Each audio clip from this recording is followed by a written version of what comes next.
Welcome to the Friday, December 28th edition of the Clemson Dubcast. Reporting to you from the Omni Hotel in downtown Dallas, Texas. Kind of a weird week. Christmas, obviously, but then also, obviously, Monday, Christmas Eve, came the bombshell about Dexter Lawrence. We did not have a podcast that day, but we're resuming it today, albeit a little bit later than usual. The schedule has been a bit hectic over here as we go through all the run-up to tomorrow's Cotton Bowl, but managed to wrangle one Ralph Russo, the national college football writer for the Associated Press. Really good guy. Really cool story about where he came from. The Bronx, New York, not exactly the football hotbed. Really enjoyed talking to him, talking about Dabo's rise, about Clemson fans, about dealing with fans in general. So really appreciate him joining us. Go to TigerIllustrated.com. Plenty of coverage we've had and will continue to have through the week, through tomorrow's semifinal game and beyond. I've enjoyed having Paul Strelo accompanying me here as we go through the week covering Clemson. Title sponsor of the Clemson Dubcast, Parham Smith and Archinhold Law Firm in Greenville. Very happy to have them aboard. Couldn't do it without them. Blake Smith and Brooke Archinhold, both Clemson grads, both huge fans. Forte of their firm is medical negligence. They represent patients and their family members in medical negligence actions. They also handle all sorts of other complex personal injury litigation. I can vouch for them. About 10 years ago, a family member had a pretty serious medical situation with one of the local hospitals. Went to Blake Smith, and he very quickly and authoritatively gave us some great advice, and we were very thankful for that. Parham Smith and Archinhold offers free consultations. Give them a call, 864-990-4581 or parhamlaw.com. Business owners out there, if you own a business that accepts credit cards, you need to listen up. Tandem Payment, based right here in the upstate, run by Clemson folks, is changing the face of payment processing, quickly becoming the most cost-effective solution for all small businesses. Tandem's program saves you up to 90% on processing charges and gives your customers what they love most, choices. This is not some crazy introductory offer. Tandem's technology allows business owners to offset their credit card processing costs by applying a small customer service charge to each sale they make. If you want to know more, visit tandempayment.com today. Former Tiger Hot Rod McDowell works over there at Tandem Payment. They handle all their business and customer service face-to-face. So give them a call, 864-672-1570, if you're tired of spending an arm and a leg on all those credit card processing fees. Okay, let's get to it. Our conversation with Ralph Russo, national college football writer for the Associated Press. Enjoy.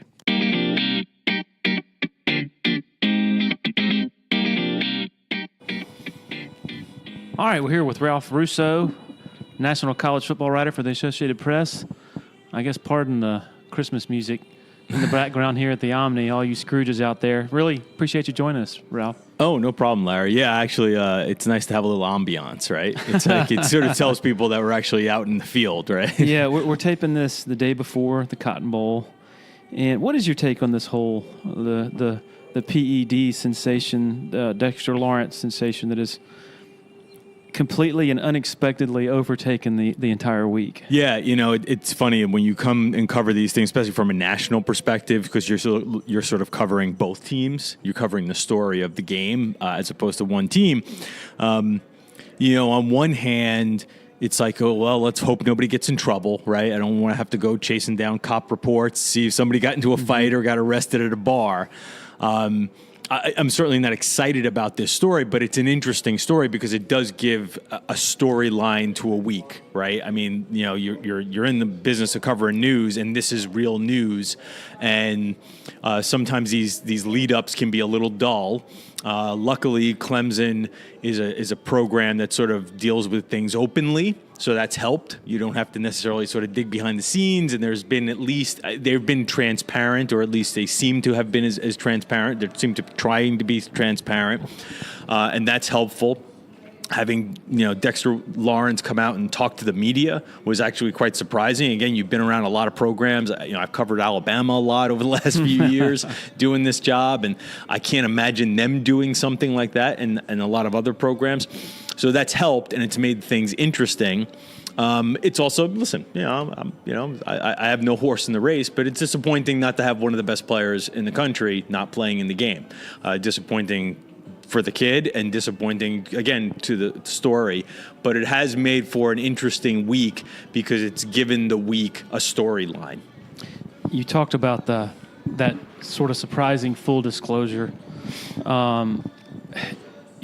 On Monday when this broke, I know that Dabo and the folks at Clemson were wrestling with what to do, and he actually said in recent days, I could have done the standard suspended for violation of team rules and tried to keep it quiet, the specifics. But man, as I think about it, I think the disclosure was the right decision because let's say you do put it under the umbrella of just suspended for violation of team rules, and then word leaks out at some point that it's PEDs, and then you lose control of the story at that point, right? I mean, is that sort of, you see what I'm saying? Completely. And I think that is a place where a lot of college programs get it wrong. They sort of lose the perspective that if you tell the story, preferably truthfully, but if you tell the story, you get to control it to a certain degree. In the absence of information, that void will be filled in a way that you might not like. Right? Because I like to think there's a lot of responsible reporters that would have been able to fill in the story, but you're also risking, especially, listen, in this day and age, like rumor and innuendo has sort of replaced reporting to a certain degree, and there's a lot of good news organizations, but then, sometimes, a Twitter handle can get out of control. Mm-hmm. So without getting too deep into the weeds of like our business, I think that most college programs make a misstep in not getting out in front of these stories, and that goes beyond just college sports. Like getting out in front of a problem is generally the best approach PR wise. So again, commendable for Clemson to do that, but again, it also is a good strategy as far as controlling it. Right? I think that when you start to have people poke around, sometimes you never know what else gets uncovered here. And listen, if Clemson wins, especially if Clemson wins, there's going to be a lot of people sort of poking around to try to learn a little bit more about what's going on and what happened in this situation. It's weird. Right? Yeah. It's a weird situation. And again, I like to think that Clemson is providing truthful information, but even if they are, they don't know all the story because they're still trying to figure it out. What are your two or three biggest questions right now about it? This does not seem like something, if it is what they say it is, which is this substance ostarine, it does not seem, as far as my research and, sort of trying to reach out to some experts, like something that you could stumble into taking. It's not over the counter. It's not available over the counter or even by a prescription, as far as I can tell. So then how exactly does it get into Dexter and the other couple of players? The other thing, I guess, and this is more of sort of the technical side of this, because I haven't had a chance to like pin down a good doctor to sort of take me through this. I tried to get one today who works in the Olympic sphere, and they're on vacation, which is, happens a lot at this time of the year. My other part of that is, are there false flags? Are there other ways this can get into your body that don't involve simply ingesting it? or again, are there other substances that would be necessarily above board that can somehow trigger or cause a false flag for this? And again, that's very naively talking about a subject that I don't know a ton about, which actually, let me just one quick thing to also add to that. The one thing I think that hasn't been in Clemson's best interest, listen, we love talking to Dabo because he fills up the tape recorder. I think Dabo's inclination to talk and expand on subjects probably hasn't been best served right now, just because there's a lot he doesn't know. And his inclination to sort of expand and explain, probably he might want to tame that in, because he is risking running into an area where he inadvertently provides misinformation. And again, that's not a major criticism of Dabo. Generally speaking, we like his approach, but I do think that with so much unknown, it's probably best for him to not elaborate that much. The first day on Monday, the first thing that came to my mind, okay, Dexter Lawrence within the last year had foot surgery. Braden Galloway, the freshman tight end, also had foot surgery. Zach Giella, I was told yesterday, I knew he was injured during the spring. He missed some time. Robbie Caldwell, the offensive line coach, told me he had knee surgery. And so, you're trying to find common threads. And so you hear, they don't work out together. They're not from the same position groups and this and that. I'm not saying that is the common thread that's going to reveal something. I'm just saying that seems to be the only common thread that I can think of. Their recovery from surgery. Yeah, the one thing that just very, Google scientist here, reading up on this substance is that it sometimes is used to treat osteoporosis. So again, you start putting two and two together. Is it possible within the rehab they were taking something that maybe could have included this or something like it? So again, right. I mean, I think we're all in the same boat as you. And again, you have far more knowledge about the team, about the inner workings of Clemson than I do. But again, looking for those common threads and something like that, when we had talked about it earlier, is sort of a light bulb, okay, well, at least there's something that sort of puts these players, gives them something in common. Because again, from my perspective, even not knowing the inner workings of the team, I sort of know the way teams in general work. And a junior defensive tackle is not likely to be hanging around a lot with a freshman tight end. That's just not the way football teams operate, generally speaking. So again, what sort of puts them in, what sort of gives them things in common? I'd be interested to see listen, I think it's going to be fascinating to see how this plays out. There's an appeals process with the NCAA. Even if this works out in Lawrence's and the two other players' favor in the long run, I question how quickly it can move for Clemson's benefit for next week's game, if they beat Notre Dame for the next week's game. Because listen, the fact of the matter is Dexter probably won't be back. Yeah. So, it's unfortunate he could miss his last two games, but he's going to be moving on. I'd like to see what happens for the other kids, but the most urgent need, I just don't know if the NCAA is capable of moving that quickly on this to get it settled by January 7th. Yeah, the other two are looking at missing the entire 2019 season. And Dexter, he told me yesterday, he said he has not made a decision. Mm-hmm. I mean, you would think he's going pro. You would think. But stranger things have happened, like last year at Clemson. That's a good point. And so if you're like a Clemson fan and you're thinking this could, if there was a chance he could come back, and now this throws that out the window. That's another, unfortunate byproduct. We're talking about the transparency of Clemson. How much better would it be for everyone if the NCAA were more transparent in situations such as this? Yeah, I've had those conversations with people at the NCAA. All right. And I think in some ways they recognize that. And when I say people,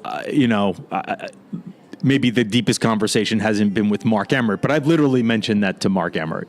Not that we're buddies, but we cross paths enough. Mm-hmm. And other people who are sort of in the positions of PR and handle the ability to be transparent.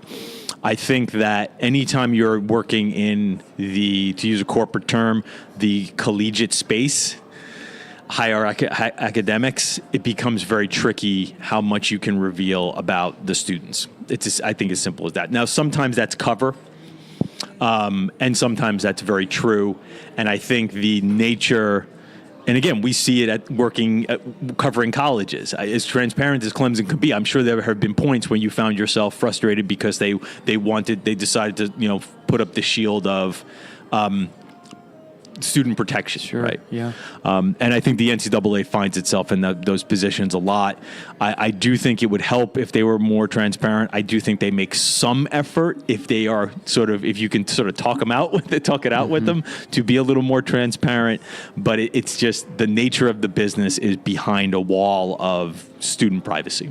I've talked with you and several other national writers in the last few days, just bouncing sort of ideas off of people who are more, familiar with the NCAA and dealing with them. And my question is, on a non-specific question, like that could provide a lot of clarity, like how many previous cases involving Osterine have there been? How many previous cases of those previous cases have been overturned, not overturned? It would seem, in each of the conversations I've had, it's been like, good luck getting them to even respond to you, Well, and so I would say I wouldn't be quite so skeptical. I would say, because I think we're all going to ask those questions, and maybe because it's such a high-profile situation, there's probably a little urgency there. Now, again, I will give a little leeway to the fact that we are between Christmas and and New Year's, and there's just a practicality to the fact that a lot of people are not available to do the research, maybe. But again, if we have a Clemson victory in the Cotton Bowl and this thing lingers on, now again, this is a story that you're going to be following even when we're past the playoff, right? Because the other two players are still going to be Clemson players next year. And you're right, it's not just the suspension is a calendar year, which I think people need to be familiar with, so that their suspension starts today. And which would wipe out all of next season for those two players. And that's a big deal for those players. So, I think that maybe some of that information might be able to be gleaned. It's just a matter of, let's put it this way. I wouldn't stop anybody from reaching out, but we'll see how quickly they can respond. What's your story? Where are you from? How long have you been covering college football for the AP? What's your background? All right. So I grew up in New York City, in Queens to be specific, which is not necessarily a hotbed of college football, right? And I think people... The question I get a lot of is how did you get into college football? Because I spent I live in New York now. I left for a little while, but the vast majority of my life I spent in New York.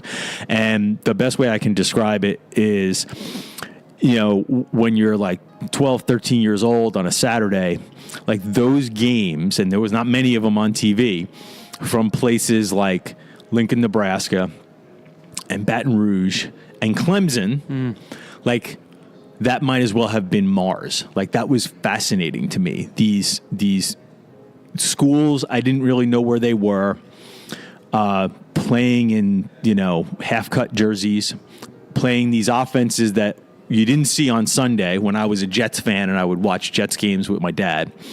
And all of the sort of mystery and like uniqueness of that just pulled me in. So I became sort of a very big college football fan, like in Nebraska. I don't really remember Nebraska Clemson, that game in 1981, I guess it would have been. Yep. But the following year, when Nebraska had that monster team that ended up losing to Miami in that great Orange Bowl, that was the year that really hooked me. Being in the Northeast, there's not a lot of teams in the Northeast, but like a lot of people, I sort of got drawn to Penn State. Russo, obviously Paterno, they always seem to have some nose guard named Esposito or, something like that on the team. So Penn State ended up sort of drawing me in. And so that's sort of where it started. And so my love for college football started there, stayed with me through college. I went to school, the Fordham in the Bronx. And then when I got into the business, again, it was always sort of there. But the linchpin was I moved to Colorado for a while, worked for the Denver Post. I've worked for AP out of college and then left AP, moved to Colorado, worked for the Denver Post. So that's obviously, now you're talking Big 12 country at the time. gets a little more interesting. Didn't really cover CU, but gets a little more interesting. After that, I went from Colorado back to the AP, but in Jackson, Mississippi. Oh, wow. Okay. Covering Ole Miss and Mississippi State and Southern Miss. And when you're in that part of the world, now I had the bug. And it's sort of just gone on from there. So at Fordham on Saturday afternoons in the fall, are people like, what the hell are you watching, man? There's a lot of Notre Dame fans at Fordham. That's true. It's a Jesuit school, but Notre Dame is not, but a lot of Irish Catholics at Fordham. So there was a lot of kids who were certainly very interested in Notre Dame. Like a lot of college campuses, there was a lot of kids betting on college football. So that drew us in, and it's simply being a sports fan. But yeah, no, clearly I tended to know more about college football than most of my peers. While most of them watched the games to sort of figure out who the Giants or Jets were going to draft, I was sort of watching with more of a deeper interest. How long were you in Mississippi? About 4.5 years. The standard line I use is, just like Ole Miss, I rode Eli Manning to big things. I started my career the year before in Mississippi, the year before Manning took over as a quarterback down there. But when Eli did take over, he was a big national story, right? So all of a sudden there was a spotlight put on Mississippi, and I just happened to be the person there to write. So I think that helped me get a little attention. In the AP is a big world, right? We have sports writers everywhere covering everything, and it's easy to sort of become just part of the background. But all of a sudden, you have this star player, unique perspective, because because Peyton's already a star, and obviously Archie. And it gave me an opportunity to sort of get on a little bit of a bigger, just like Ole Miss. Ole Miss sort of rose up and became an SEC contender, got on a big stage. It allowed me to get on a little bigger stage, and I think it helped my career a lot. How long have you been national college football writer? I took over in 2005. Okay. 2004. I moved back to New York and moved into this national role. I am fascinated, Ralph, at how the national writers such as yourself, I was talking to George Schroeder and Dennis Dodd the other day, like, how do you guys do this? Like, how do you stay on top of so many different schools? Like, I cover one school, and there are some difficulties with it, but if something happens, I'm going to know about it because somebody's going to text me, or, I'm going to know about it pretty quickly, whereas you guys have to be, it seems like, constantly plugged in to social media or whatever to monitor what's happening. Is that... There's a lot of that. There is a lot of the idea. I mean, I could listen. I could try to make myself look good and say, there are 130 FBS teams and I love them all the same. I try. I definitely have an interest in all of them. But Clemson is really good right now, so I have to make it my priority. I have to put a certain emphasis on Clemson and making sure I have some contacts there, and like that Dabo knows me, right? Maybe he doesn't know me as well as he knows Larry Williams, but Dabo and the guys, Tim Beret and now his predecessors, they know me at Clemson. So I try to get a certain level of, I guess, what's the word I'm looking for? Interaction with just about every school in the country. Wow. To the extent they at least know who I am, right? So if something goes, because I always say you say, well, what's the difference if you don't know what's going on at Georgia State? Well, you know what? Sometimes weird things happen, right? Sometimes players die. Sometimes coaches get involved in scandals. Sometimes, and they don't always pick the big schools when these sometimes off the rails things happen. And the big story doesn't always land in the big places. So you need at least some reach into everywhere. Just even if it's only to the extent of like, hey, you know me, right? And right, I mean, it's a lot of like looking at Twitter, and it's quite frankly, it's a lot of watching guys like you. It's knowing that like, okay, I have to follow a beat writer for just about every team in the country, right? And like, reading up. So much of it is literally just reading up. Like, hey, what's going on in this one? What's going on in that one? And listen, you can't cover them all, but you try to be aware of everything. There's the other part of it is when it comes to sort of like the reporting part. You are embedded at Clemson, and you know far more people at Clemson than I could ever know. Where I might me or a guy like George Schroeder or Bruce Feldman or Pete Thamel, if you sort of go up the chain here, might have an advantage over a local reporter is we have some sort of national sources, be it an agent, be it a lawyer, be it someone who deals with contracts, be it coaches who have sort of come in and out of the game where maybe you don't necessarily pass through those people, who are able to sort of connect the dots, right? What's going on at X school? Oh, I know a coach at Y, and he worked with W, and I can sort of get line. So you connect. College football is probably not as big a world as we make it out to be. Like everything else, it's a pretty small world. So you're able to sort of connect the dots in some ways to get information, sometimes in roundabout ways. So let's say, okay, Georgia State, you mentioned. You develop a relationship with a sports information director or a coach there.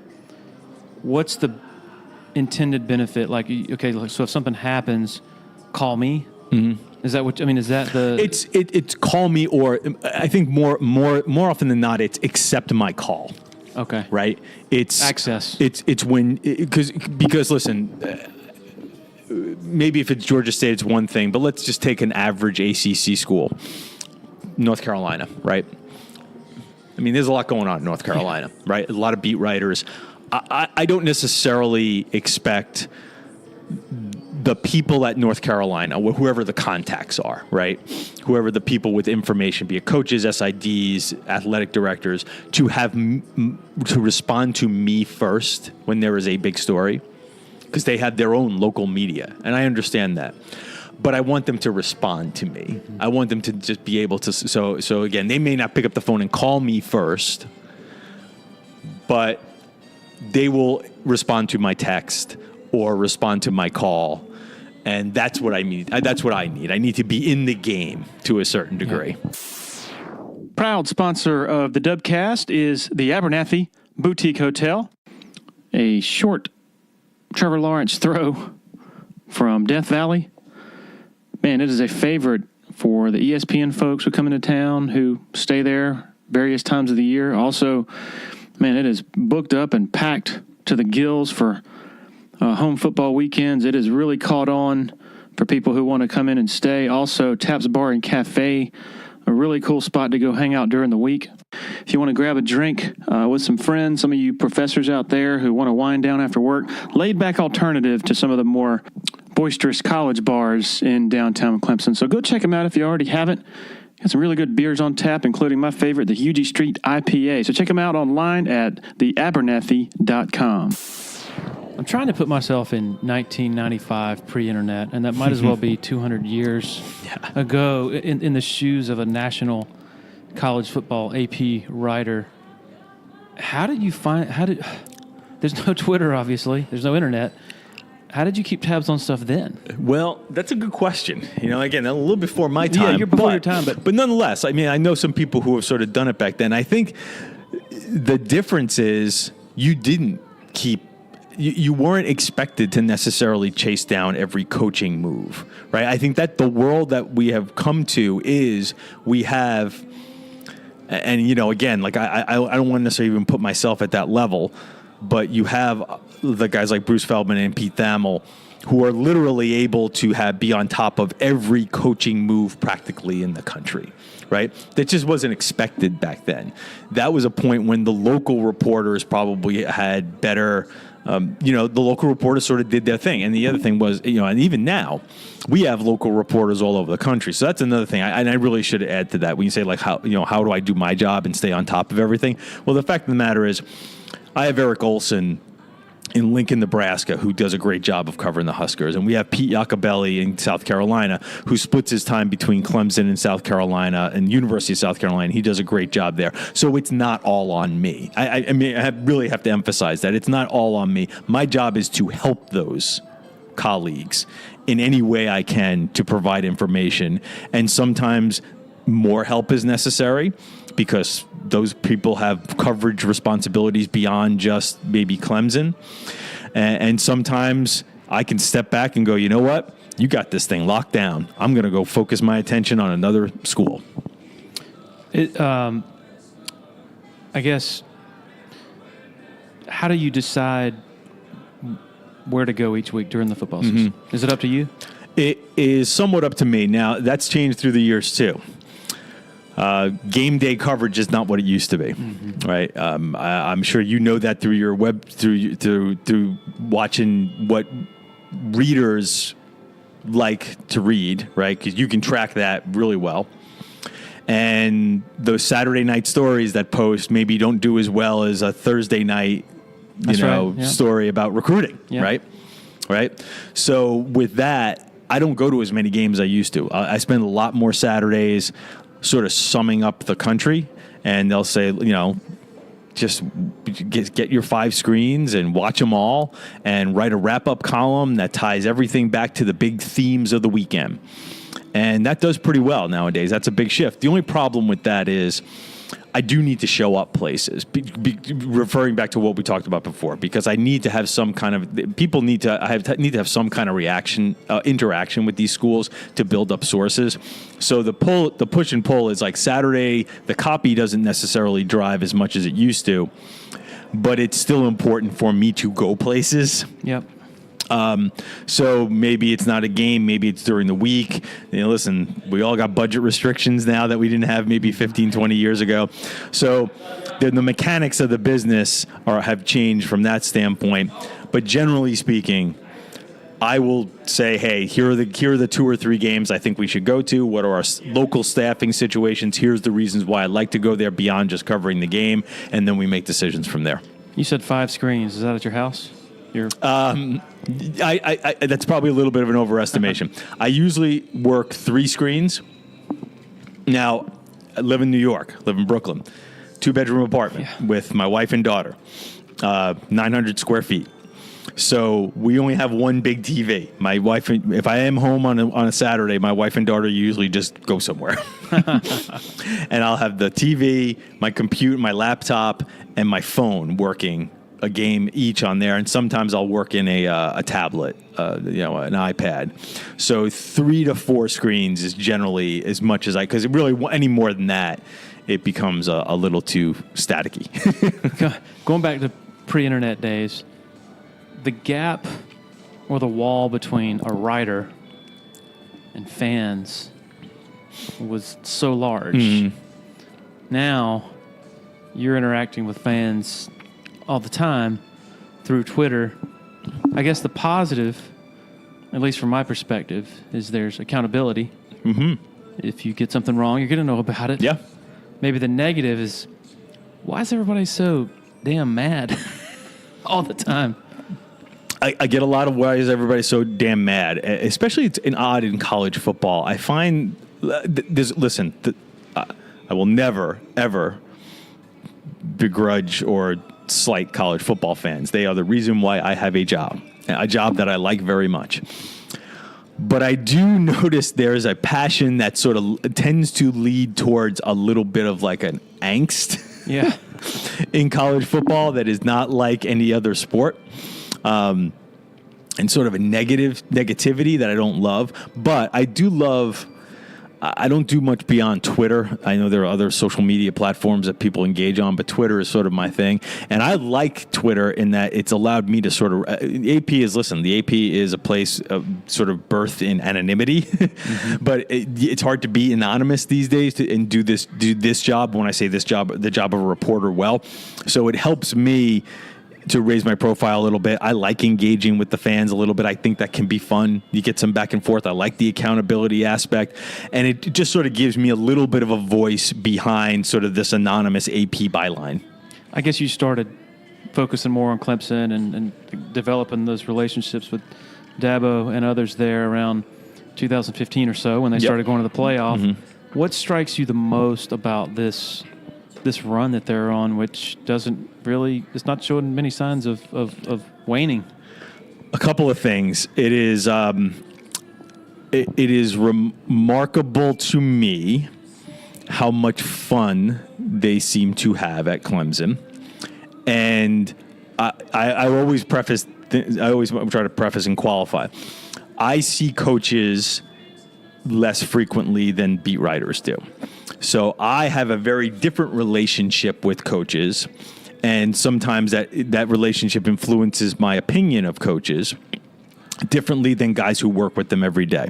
And you're in South Carolina. So a perfect example of that was national writers love Steve Spurrier because he was accessible and he was funny and he was blunt.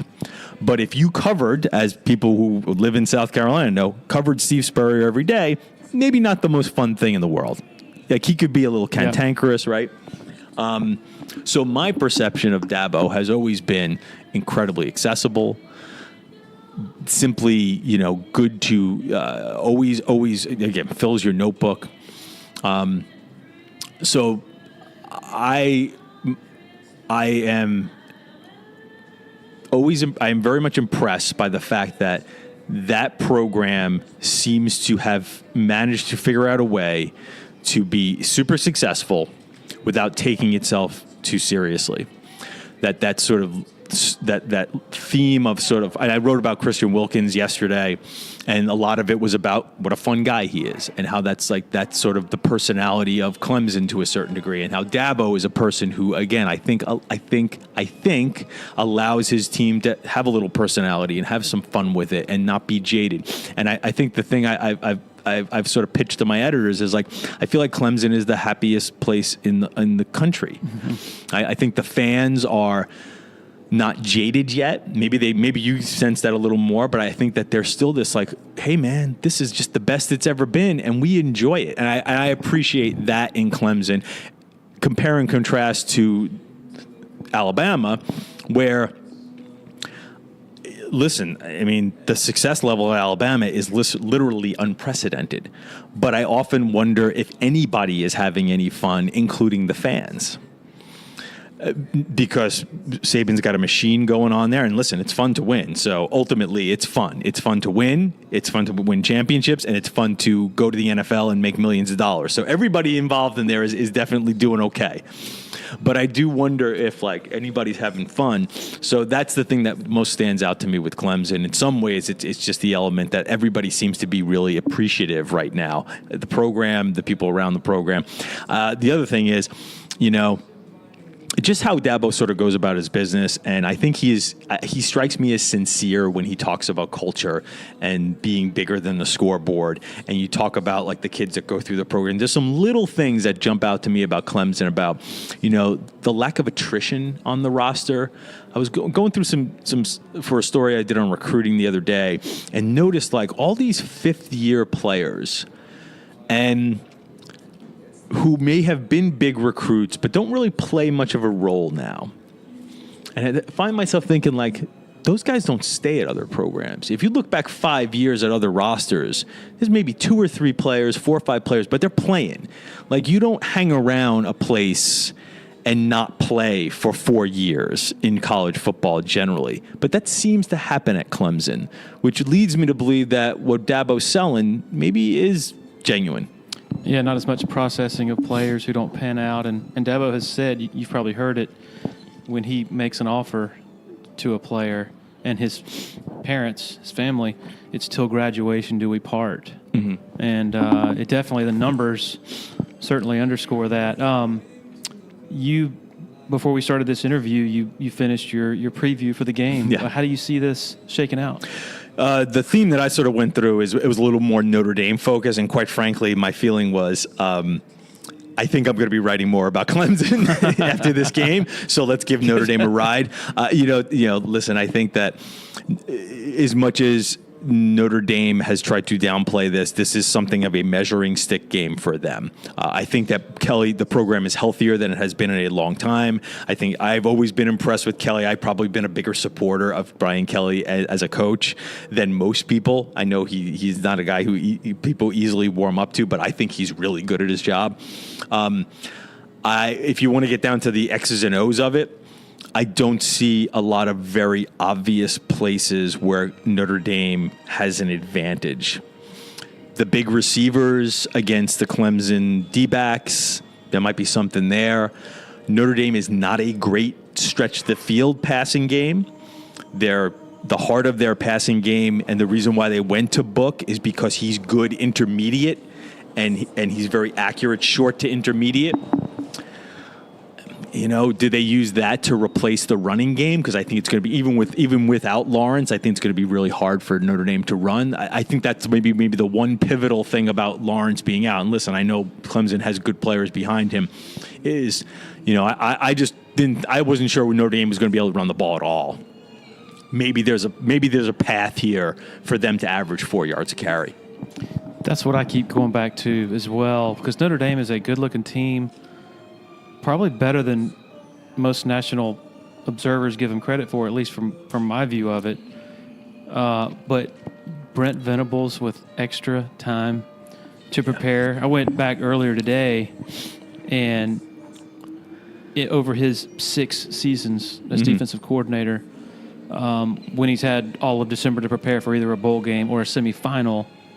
In 2012, his first year, LSU was averaged 180 yards rushing a game versus everyone else. They got 99 that night. The next year, Ohio State was averaging 317 against everybody else, 193 against Clemson.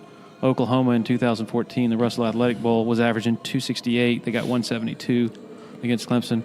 2015, Orange Bowl semifinal, Oklahoma was averaging 235. They got 67. 2016, Ohio State and Urban Meyer, which was just a disaster. Were averaging for 258 on the ground and got 88. Alabama last year, Bama, runs on just about everybody, was averaging 259.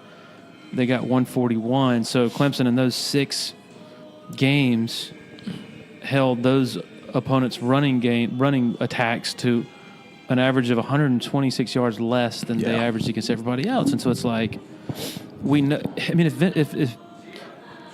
this defense can take away the run, it's like an offense playing with one hand tied behind his back, and that's what he does. That's what he specializes in. This is not, listen, I Clemson fans are good college football fans, but I don't know how much they may have really tuned into Notre Dame.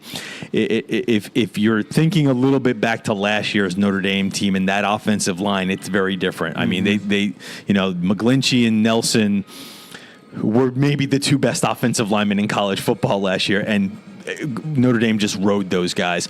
They have talent on the offensive line. There are still NFL level players here, but they were mixing and matching. The best player is probably Alex Bars, and he got hurt, the guard.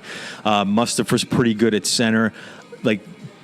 I don't necessarily, this is not a bunch of NFL guys against a bunch of NFL guys. So again, I don't want to downplay Notre Dame. They've got good players, but this is not that Notre Dame offensive line. And I just don't know where that. So again, my question becomes, I like Chip Long, the Notre Dame offensive coordinator. I think he's a pretty smart dude. Is how do they replace the running game, and can they replace the running game with the passing game? Can they just go quick game and intermediate stuff? Because that's in, and also, can they get Book involved in the running game a little bit? He's pretty, he's not Wimbush, but he's pretty slippery. He's not a statue.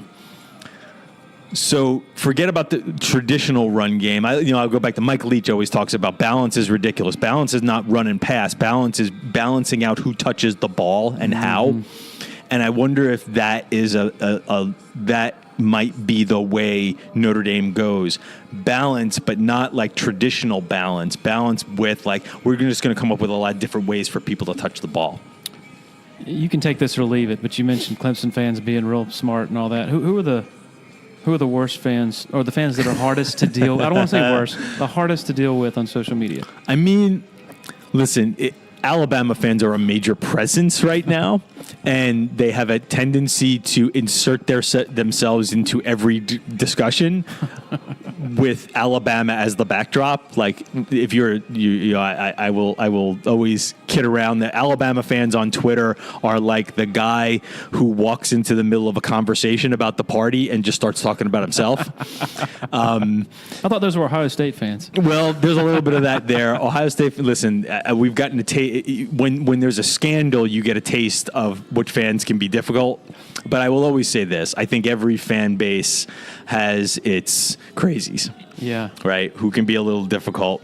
I think the SEC fans tend to be.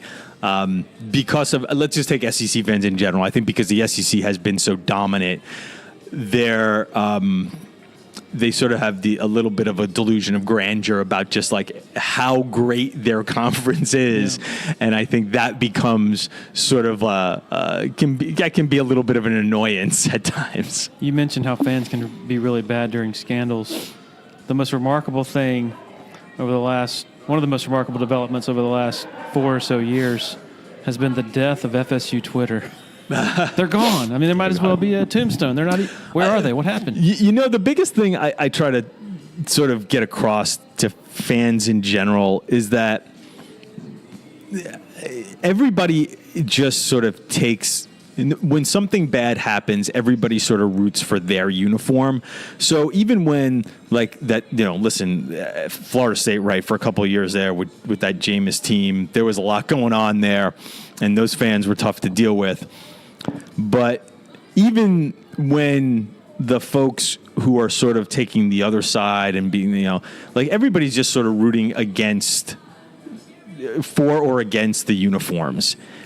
Which becomes kind of like, I hate even dipping a toe into that water, quite frankly. It's like, you know what? You don't really care about this issue. You just sort of care about your team. And if it was, if the same thing happened on your team, my guess is you'd probably be defending, your guy as opposed to calling that guy a disgrace. Fans are really eager to attach bias to writers. And so in the cases of beat writers, it's pretty easy. They say you're a homer for that team.